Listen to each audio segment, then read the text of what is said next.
Hello， 同大家分享木瓜雪耳湯。呢一個湯養胃、滋陰、潤腸。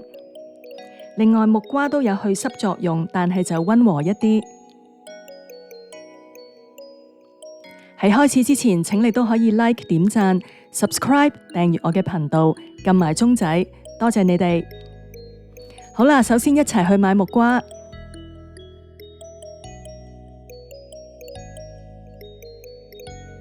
今次我揀咗一個中等大細嘅木瓜。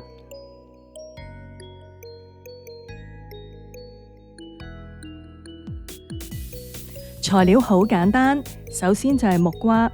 木瓜養胃、潤腸，另外木瓜仲有去濕作用㗎，但係就溫和一啲。有雪耳，雪耳滋陰、滋潤，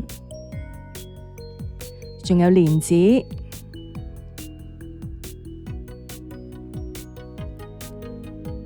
百合，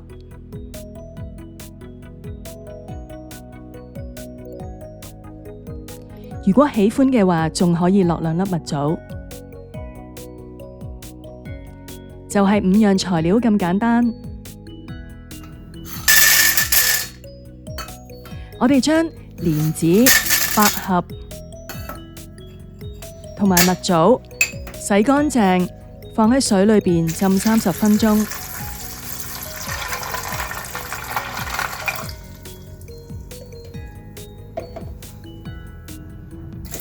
仲有雪耳，雪耳洗乾淨呢，同樣浸喺水裏邊30分鐘。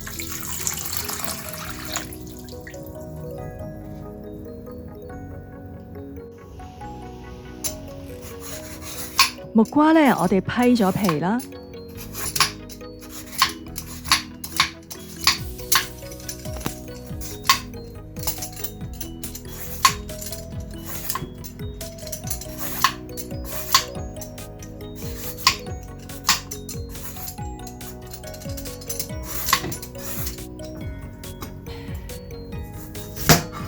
跟住頭同尾切開，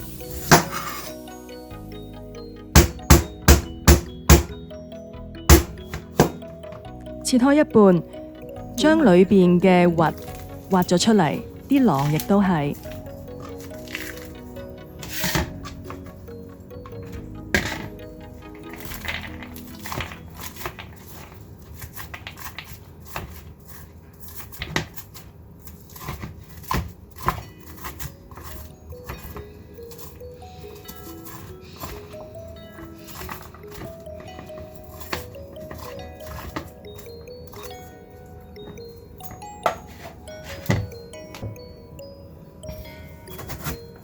將佢切大塊，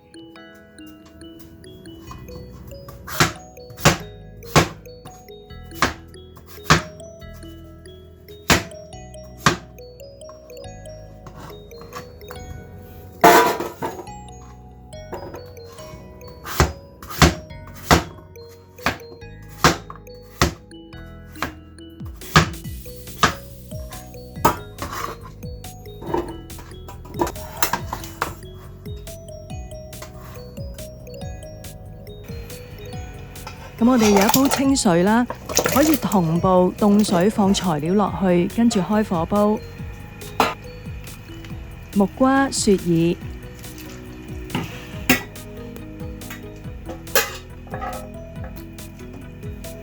洗乾淨嘅蓮子、百合同埋蜜棗都放晒落去。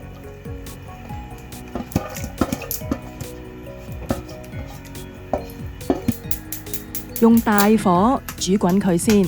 跟住收細火煮2小時，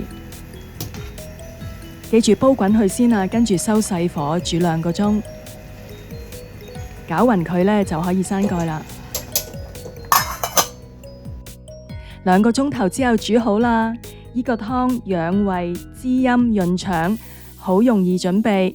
希望你都鍾意今日呢段短片，請你都可以 like、subscribe 訂閱我嘅頻道。多謝你嘅支持，下次再見，拜拜。